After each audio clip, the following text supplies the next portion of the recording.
Don't forget to like, share and subscribe Vrana Studio. الحمد لله وحده والصلاة والسلام على من لا نبي أما بعد. وقال الله تعالى في القرآن المجيد: وإنك لعلى خلق عظيم. محترم مسلمانان ورونو منګه دا موضوع شروع کړی و چې د نبی صلی الله علیه وسلم او دارنګ د صحابه او د سلفو هغه ښایسته اخلاق چې دا به موږ او تاسو کې څنګه راشي.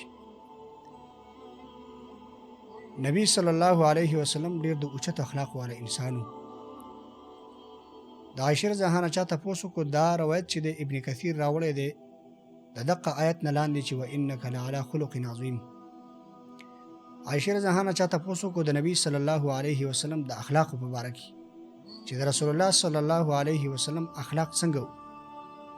نو عائشہ زهانه د نبی صلی الله علیه وسلم د اخلاقونه یو ناشنا تعبیر وکړو. هغه دا د چې عائشہ زهانه او فرمایل چې کان خلقه القرآن. د نبی صلی الله علیه وسلم اخلاق چې هغه قرآن وو، یعنی څنګه قرآن وو. د نبی صلی الله علیه وسلم هغه صفات چې کوم قرآن کریم کې ذکر دي یا د عام مؤمنانو هغه صفات چې کوم الله رب العالمین ذکر کړی دي چې هغه ښایسته صفات دي. نو عائشہ زهانه مقصد دا و چې هغه صفات په نبی صلی الله علیه وسلم کې ټول موجود وو او هغه صفات پر رسول الله کې نو موجود کم چې هغه د ښایسته اخلاقو خلافي. د عائشہ زهانه په دې مجمل جواب باندې هغه مقصد دا و چې د رسول الله صلی الله علیه وسلم هغه دومره ښایسته اخلاق لکه قرآن کې چې کوم ذکر دي. او بل حدیث کې راغلی دی انس رضی الله عنه موږ ته د نبی صلی الله علیه وسلم د اخلاقو تذکره کړې ده. انس رضی الله عنه فرمایي چې ما د نبی صلی الله علیه وسلم سره داغه ما 10 کاله خدمت وکړه، 10 کاله. او نبی صلی الله علیه وسلم په دې 10 کاله کې فما قال لي قط اف. نبی صلی الله علیه وسلم ما ته په دې 10 کالو خدمت کې چې ما داغه سره تیر کړل، یعنی په وخت تیرولو سره د انسان پته ته لګیږي چې دا انسان د دې قبیله والا دی، دا انسان د دې قبیله والا دی. ولیکن انس رضی الله عنه فرمایي چې ما د نبی صلی الله علیه وسلم 10 کاله خدمت وکړو او په دې 10 کاله کې نبی صلی الله علیه وسلم ما ته چرته داسې نه دی ویلي چې دا ولا قال لشيء فعلته.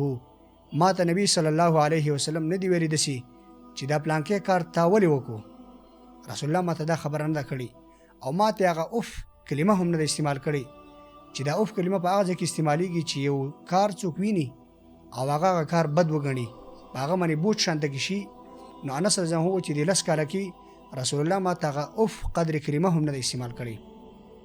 او نبی صلی الله علیه وسلم دومره د اوچتو اخلاق والو چې انس رضی الله عنه چې ما به یو کار کړی نو وی نبی صلی الله علیه وسلم هغه ما ته داسې نه دی ویلي چې ولې دا پلانکې کار ته داسې کړی دی.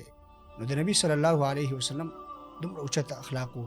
نو موږ او تاسو لم پکار دی چې موږ او تاسو ځان ته د رسول الله صلی الله علیه وسلم داغه امتیان ویو او دارنګ داغه متبعین ویو. نو پکار دا چې موږ او تاسو کې ښایسته اخلاق لکه څنګه چې رسول الله صلی الله علیه وسلم کې وو موږ کې دغه شانته کې راشي. الله رب العالمین دې موږ تاسو د عمل کولو توفیق